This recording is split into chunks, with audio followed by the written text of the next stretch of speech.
정말 진짜 한 40번, 50번 본 것 같아요. 진짜 영화 하고 싶다라는 계기를 만들어준 영화인데 이게 진짜 어렵네요. 네, 안녕하세요. 영화감독 김성식입니다. 6+1 로우 영화 이상형 월드컵 시작해보겠습니다.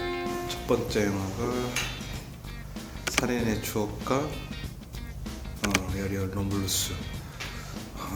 살인의 추억 같은 경우에는 제가 이제 좋아하는 작품인데 이제 제가 영화 감독을 하기 위한 그 계기가 된 영화인데요. 네. 그다음에 에어리얼 롬블루스. 에어리얼 시리즈를 가장 좋아하는데 이번에 극장에서 한 3-4번 본 것 같아요. 너무 재밌어서 장르적으로 너무 뛰어난 페데 알바로주 감독인데 맨 인 더 다크도 되게 좋아했었고 그 두 작품 중에 당연히 살인의 추억으로 하도록 하겠습니다. 달콤한 인생 김지훈 감독님과 장류젠선 감독님이신데 달콤한 인생도 제가 20살 초반 때 극장에서 봤고 DVD도 수령하고 있는 아주 좋아하는 영화고 몇 번이나 돌려본 것 같아요. 그 코멘터리도 많이 듣으면서 공부를 많이 했던 것 같은데 또 잠도 제가 작년에 제 데뷔 전에 유지선 감독님이 데뷔를 했었는데 한국 영화 같지 않게 좀 드문 아주 매력적인 공포 영화여서 저는 오히려 저 취향은 더 공포 쪽에 더 취향이 있어서 잠으로 선택하도록 하겠습니다. 아메리칸 갱스터 리들리 스콧과 시카리오 드니 빌레브. 많은 분들이 이제 시카리오를 되게 좋아하시고 매력적이라 생각하시는데 저도 마찬가지로 시카리오 매우 매력적인 작품이라 생각하고 그 두 번째 시리즈도 저는 아주 되게 좋아하는 작품이거든요. 그런데 리들리 스콧 감독하면은 거의 대부분 사람들이 이제 에얼리언이나 블레드 에디터나 뭐 이런 작품을 생각하는데 저는 리들리 스콧 감독 작품의 아메리칸 갱스터를 되게 매력적으로 생각해요. 그 이유는 이 영화를 매번 반복해서 보는데 막 그 시대에 살고 있는 듯한 느낌을 많이 주는 영화라고 전 생각이 들거든요. 저는 그래서 아메리칸 갱스터로 설정했습니다. 그 다음에 더 배트맨 맨 리브스와 그 다음에 기생충 봉준호 감독님인데 더 배트맨 같은 경우에도 제가 배트맨 시리즈 워낙 광적으로 좋아하다 보니까 그 코믹스도 많이 사서 보는 편이고 또 두 작품 다 블루레이로 소장하고 있는 작품인데 아무래도 저한테 영향을 가장 많이 준 봉준호 감독님 작품 중에 기생충이 아닐까 싶은데요. 또 저희가 또 조감독으로 참여한 작품이기도 하고 그래서 그 기억이 또 나는데 새록새록 기생충으로 선택하도록. 그 다음에 콘크리트 유토피아 엄태하 감독님과 이제 머니버 베넷 밀러 감독님. 제가 스포츠는 축구밖에 별로 안 좋아하는데 이 야구 영화라고 해서 머니볼을 봤는데 막 스포츠 영화를 기대하고 봤는데 엄청난 그 스포츠 뒷세계 이야기를 보여준 영화인데 그게 마치 저는 뭔가 액션 영화처럼 느껴지더라고요. 마치 그래서 매우 재미있게 봤고 그다음에 엄태하 감독님 콘크리트 유토피아 같은 경우는 인간 군상들의 그 집에 대한 집착과 그게 저는 좀 몰입이 많이 됐어요. 제가 지금 서울에 살고 있고 자가도 없는 상태라 콘크리트 유토피아도 공감이 더 많이 가더라고요. 그래서 저는 콘크리트 유토피아로 선택하겠습니다. 그 다음에 제임스 카메론 감독의 터미네이터 2와 크리스토퍼 놀란의 테넷. 제임스 카메론 터미네이터 2 같은 경우에는 제가 최초로 비디오 VHS로 본 영화예요. 그러면서 화질이 이렇게 좋은가 라고 첫 경험을 했던 그 느낌이 그리고 저희 집이 아니고 어디 부잣집에 가서 부자 친구 집 밑에 아는 형 집이었나? 가서 처음 봤는데 그게 너무 리얼하고 액션과 그 그래픽과 그런 것도 너무 놀라웠었고요. 테넷 같은 경우에는 이 많은 분들이 호불호가 많이 갈리죠. 이 영화 같은 경우에는 못 알아듣겠느니 막 그런데 저도 아직도 무슨 말인지 이해는 못 하는데요. 근데 테넷의 매력은 그 액션 첩보와 멜로와 그리고 SF 모든 장르들이 혼합되어 있는 영화라서 저는 그걸 즐기는 편인 것 같습니다. 그 한 장면, 몇 장면 때문에 저는 즐기는 건데 특히 그 카체싱 장면이라든가 그 OST를 듣기 위한 루드윅 고란솔의 OST를 듣기 위해서 자주 보는 영화입니다. 그래서 저는 아쉽지만 테넷으로 선택하겠습니다. 프리즈너스 드니 빌레브와 사이비 양상호 감독님. 저 드니 빌레브 작품들은 다들 시카리오랑 얼라이벌, 컨택트를 또는 듄 이렇게 선택을 많이 하시는데 저는 약간 가소평가된 작품이라고 생각하거든요. 프리즈너스가. 저 드니 빌리브의 프리스는 가장 좋아하고 또 자주 보는 작품이고, 그 다음에 사이비 같은 경우에는 제가 연성 감독님 중에서 제일 좋아하는 작품은 사이비입니다. 사이비 때문에 감독님의 팬이 됐고, 그 다음에 또 부산행 연출부도 하게 되었죠. 그래서 저는 사이비도 지금 제 그냥 세계관에 영향을 많이 주는 작품인 것 같아요. 좀 다들 믿지 못하는 사람들이 많고 의심이 많고 그런, 지금도 그런 세계다 보니까 저는 오히려 사이비를 선택하도록 하겠습니다. 그 다음에 분노, 이상일 감독님과 다음 소위 정주리 감독. 분노 같은 경우에도 제가 일본 영화 중에서는 그 매해마다 꼬박꼬박 챙겨보는 영화인데요. 그 옴니버스 방식의 절제된 연출력과 집요한 그 배우들의 연기를 뭔가 디렉팅하신 이상일 감독님이 상상이 되면서 이거 자주 보긴 하고, 다음 소위 같은 경우에는 우리 곁에 있는 사람들 이야기라서 더 매력적으로 저는 느껴졌고, 좀 되게 무섭더라고요. 다음 소위 볼 때마다 마치 그 두 편의 공포 영화를 보는 것 같았어요. 뭐 이게 파트가 나눠져 있잖아요. 그 다음에 피해자 이야기와 그걸 쫓는 형사 이야기가 있는데 그 시선이 좀 남달랐었고 더 섬뜩하게 느껴졌고, 이런 일이 없어질 수는 없을 것 같다라는 게 더 무서운 것 같았습니다. 그래서 저는 오히려 내가 더 몰입해서 볼 수 있었던 다음 소위에 투표를 하겠습니다. 그 다음에 박찬욱 감독님, 곤사토시 퍼펙트 블루인데, 박쥐 같은 경우에는 제가 이때 마더랑 같이 개봉을 했나? 비슷한 시기였나? 하여튼 그래서 같이 그 시대 때 가장 좋아하는 영화였는데, 박쥐도 저도 이제 각본집도 갖고 있고 그 다음에 블루레이를 소장하고 또 코멘터리를 아주 많이 들으면서 공부를 했던 기억이 나고, 박쥐 같은 경우에도 뱀파이어물인데 그 안에 약간 멜로도 있고, 멜로였다가 또 판타지적인 느낌도 있었고 또 공포적인 뱀파이어적인 느낌도 있지만 결국 마지막은 사랑의 이야기로 끝나는데, 그래서 가장 여운이 좀 남았고 뭔가 뭐 말로 표현할 수 없는 작품인 것 같았어요. 그리고 곤사토시 퍼펙트 블루 같은 경우에는 애니메이션이지만 되게 영화 같은 애니메이션이라 해야 되나? 그 다음에 그 애니메이션에서도 감정 연기들이 되게 뛰어난 작품으로 생각을 하는데, 저는 그래서 박쥐로 선택하겠습니다. 그 다음에 센가치로의 행방불명, 헤어질 결심. 센가치로 같은 경우에는 제가 본 애니메이션 중에서는 가장 1순위에 두는 애니메이션 작품이고, 이게 진짜 애니메이션이다 라는 생각을 많이 하고 미야자키 하야오에게 정수를 보여주는 작품이라 생각하고요.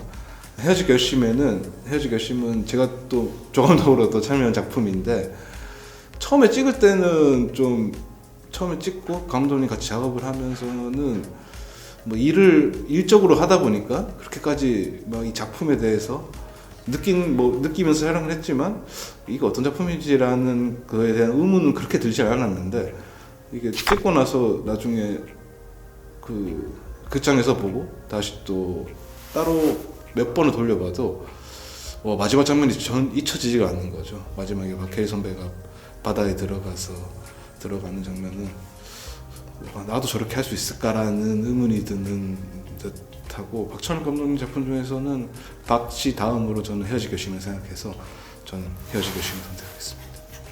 그 다음에 데어 비 블러드, 그 다음에 칠드런 오브 맨. 데어 비 블러드 제가 워낙 또 이렇게 센 영화를 좋아하나? 센 영화 좋아하다 보니까 데어 비 블러드도 이 사람의 욕망의 끝이 어디까지인가를 잘 표현해준 작품인데, 그 결은 사이비아도 비슷하다고 느껴질 수 있는데 이런 결 작품 좋아하는 것 같아요.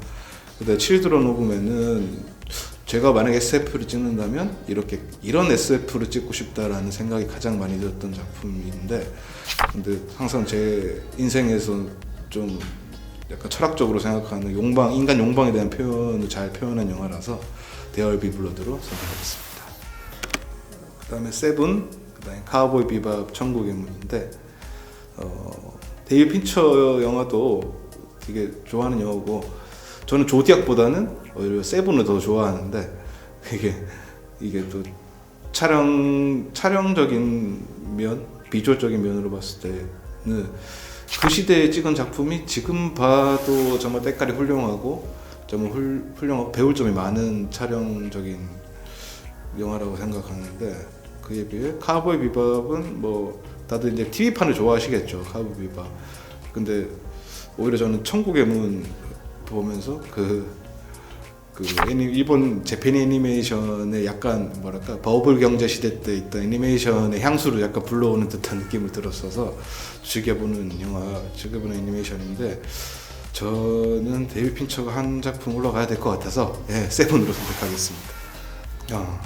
그다음에 셔터 아일랜드 마틴 스콜세지와 마더 봉준호 감독.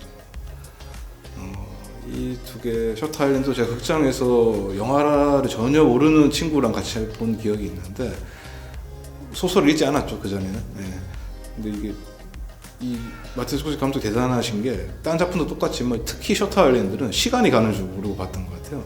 내가 그 레오나르도 디카프리오 입장에서 막 살아가는 듯한, 그 병원을 탐색하고 있는 듯한 막 그런 느낌들, 신기한 경험을 했던 경험이 있고, 마더 같은 경우에는 쇼킹한 작품이었던 것 같습니다. 감독 작품 중 통틀어서 제일 쇼킹한 작품이었고, 저는 기생충보다 저는 마더가 더 쇼킹했던 것 같아요. 오히려 더 엄마가 어디까지 할 수 있냐, 경계의 선을 넘어서 하는 작품인데, 저는 그래서 진짜 고민이네 이거. 그래도 매해 자주 보는 영화인 마더를 선택하겠습니다. 그 다음에 파네미로 길레모르 델 토로와 바스터즈의 쿠엔틴 타란티노 감독님인데, 저는 길레모르 델 토로 영화 중에서 뭐 쉐이프 오브 그거랑 이제 뭐 헬보이, 크로노스, 뭐 여러 가지 고딕 장르적인 작품들이 있는데, 저는 오히려 판타지 공포물의 정수라고 해야 되나? 그게 파네미로 생각하고, 제가 천박사 했을 때 미술적인 부분이라든가 좀 따라하고 싶었던 작품이었던 것 같아요. 그래서 좀 즐겨 보았던 것 같고, 그 다음에 좀 쿠엔틴 영화 중에서는 킬빌도 다 좋지만은 바스터즈 오프닝 씬인가 그 프랑스 농장에서 프랑스 식민지 그 반역자를 잡으러 왔나? 그 밑에 있고 그 다시 나치들이 와가지고 그 검열을 할 때 그 서스펜스를, 그건 진짜 영화적인 편집과 촬영, 그 다음에 서스펜스라고 생각하는데, 그래서 이 작품처럼 이런 서스펜스를 극대화한 영화를 만들고 싶다라는 생각을 많이 했던 것 같아요. 그래서 저는 바스터즈로 선택하겠습니다. 그 다음에 위플래시, 그 다음에 레옹. 약간 머니볼 얘기했을 때랑 마찬가지인데, 제가 음악 영화를 그렇게 좋아하진 않는데 위플래시는 좀 달랐던 것 같아요. 진짜 정말 액션 영화 플러스 스릴러, 오히려 공포 영화를 보는 듯한 느낌이었고, 정말 시간 가지 모르게 재밌게 봤던 것 같고, 이 젊은 감독님이 정말 대단하다고 생각을 했고, 정말 집요함과 이런 것들이 잘 표현된 영화로 생각하고, 레옹 같은 경우에는 이것은 제가 비디오로 본 영화일 건데 극장에서 재개봉해서도 봤고, 이것도 블루레이를 소장해서 자주 보는 영화인데, 킬러를 이렇게 아름답고 우아하고 정말 멋있게 표현하는 영화는 드문 것 같았어서, 저는 레옹 같은 영화를 만들고 싶어서 레옹을 선택하겠습니다. 제가 좀 DC 시리즈를 매우 선호하는 편이고 DC 만화책도 즐겨보는 편인데, 맨 오브 스틸과 다크나이트입니다. 잭 스나이더 감독님은 액션을 정말 잘 찍으시는데, 특히 슈퍼맨의 액션을 기존의 틀에서 완전 벗어나서 새롭게 구성을 한 최초의 영화라고 생각을 하거든요, 슈퍼맨. 그래서 맨 오브 스틸도 슈퍼맨의 쾌감을 가장 잘 보여준 영화라고 생각을 해서 되게 좋아하는 영화고, 그 다음에 다크나이트는 저희가 히어로물과 배트맨을 워낙 좋아하다 보니까 맨 리브스의 더 배트맨도 좋지만, 저는 오히려 크리스토퍼 놀란의 다크나이트를 제가 그때 고향에 있을 때인가, 그래서 부산에, 제가 울산인데 고향이 부산으로 친구들과 차를 타고 아이맥스를 보는 여정이 생각나기도 하고, 그래서 정말 자주 봤던 영화 같습니다. 다크나이트. 그래서 다크나이트로 선택하겠습니다. 16강이네요. 바스터즈와 레옹. 오히려 스트레스 받을 때 바스터즈 좀 많이 봤던 것 같은데, 바스터즈를 선택하도록 하겠습니다. 그 다음에 아메리칸 갱스터와 사이비. 아직 우리 사는 세상이 아직도 저는 좀 염세적으로 좀 생각을 해서 그런지 사이비를 선택하도록 하겠습니다. 그 다음에 박쥐와 홈코리트 유토피아. 얼마 전에 엄태하 감독님과 같이 영화제를 한번 갔던 기억이 있었는데 아쉽네요. 박쥐로 선택하도록 하겠습니다. 다크나이트 대 데어얼비 블러드. 제가 다크나이트는 정말 진짜 한 40번, 50번 본 것 같아요, 진짜. 그래서 저는 다크나이트로 선택하도록 하겠습니다. 테넷과 잠. 그래도 극장에서 좀 여러 번 영화인 테넷을 선택하도록 하겠습니다. 그다음 헤어질 결심과 살인의 추억. 이게 진짜 어렵네요. 살인의 추억은 제가 영화 감독으로서 이제 영화를 하고 싶다라는 계기를 만들어준 영화인데, 헤어질 결심은 영화도 좋지만 영화하는 과정에서의 기억 때문에 제가 감독으로서 어떻게 해야겠다라는 뭔가 그거를 좀 알려준 영화인 것 같고, 그게 영화에 잘 표현된 것 같고 항상 배우고 반복해서 보는 영화인데 저는 그래서 헤어질 결심을 선택하겠습니다. 기생충 대 이제 다음 소위. 둘 다 이제 암울한 현실을 좀 그리는 영화이긴 한데 기생충 같은 현실도 있을 수 있으니까, 그래서 저는 기생충을 선택하겠습니다. 세븐 대 마더. 세븐 같은 경우에는 자주 보지만 오히려 마더를 더 자주 봤던 기억도 있고, 그 다음에 마더를 가족들이랑 다 같이 본 경험도 있었네요. 그래서 가족분들도 되게 마더를 보고 이런 한국 영화 있구나 라는 얘기를 했던 기억도 있고, 어머니께서 촬영을 잘했다라는 말을 들은 영화가 마더인 것 같았어요. 그래서 저는 마더를 선택하겠습니다. 헤어질 결심 대 바스터즈. 둘 다 결이 아주 많은 다른 영화인데, 그래서 헤어질 결심하고 헤어질 결심을 본 뒤에 왠지 사람이 뭔가 성숙해진다라는 느낌을 받는 영화인 것 같아요. 헤어질 결심은. 저는 헤어질 결심을 선택하도록 하겠습니다. 테넷 대 기생충. 아쉽지만 테넷은 이제 여기까지인 것 같고 저는 이제 기생충 선택하도록 하겠습니다. 다크나이트 대 마더. 그래도 마더도 좋은 작품이지만 논란 세계를 처음 입문시켜준 저는 다크나이트를 선택하도록 하겠습니다. 그 다음에 사이비 대 박쥐. 둘 다 종교적인 영화 느낌이 있는데, 박쥐 같은 경우에는 제가 감독 박찬욱 감독한테 또 박쥐를 되게 좋아하는 작품이라고 종종 얘기했던 것 같아서 저는 박쥐를 선택하도록 하겠습니다. 박쥐 대 헤어질 결심. 둘 다 같은 감독님이시네요. 근데 저는 최근에 자주 본 영화라고 생각을 한다면 저는 박쥐로 선택하도록 하겠습니다. 다크나이트 대 기생충. 봉준호 감독님 영화가 이게 마지막이구나. 그래도 저는 제 배트맨 어렸을 때부터 좋아했던 기억 때문인가, 그 다음에 여기서의 그 한스 짐머의 OST를 종종 듣는 입장으로서 다크나이트를 선택하도록 하겠습니다. 결승전이네. 다크나이트 대 박쥐. 둘 다 이 비슷한 시기에 개봉한 영화고, 제가 영화를 한창 많이 볼 시절에 극장을 아주 반복해서 갈 시절의 영화인데, 다크나이트도 친구들이랑 본 기억도 있고 박쥐도 친구들이랑 같이 봤는데, 일반 입장에서 박쥐를 봤을 때 되게 웅장하다는 느낌을 많이 저한테 얘기를 하더라고요. 저는 웅장함과 섬세함과 격정적인가, 되게 뭔가 축축하고 암울하고 뭔가 내가 제가 있는 듯한 느낌과 마지막에 구원받는다는 느낌까지 들었던 영화인 것 같아요. 마지막에 아침 햇살이 비추면서 이제 두 박찬욱 감독님의 그런 약간 종교적인 그런 느낌이라 해야 되나? 원래 평소 생각하시던 느낌일 수도 있는데 그걸 물어보진 않았는데 그런 개인적인 느낌을 많이 받았어서 저는 박쥐를 선택하겠습니다. 네. 저는 예상했던 것 같았어요. 예. 제가 항상 주위 사람들한테 항상 얘기하는 얘기가 박지희가 인생 영화로만 했었거든요. 여러 가지 장르가 잘 혼합되고 또 새로운 장르인 것 같은 느낌이 있었어요. 아, 예. 오늘 월드컵을 태어나서 처음 해봤는데 제가 말을 잘 했는지 모르겠네요.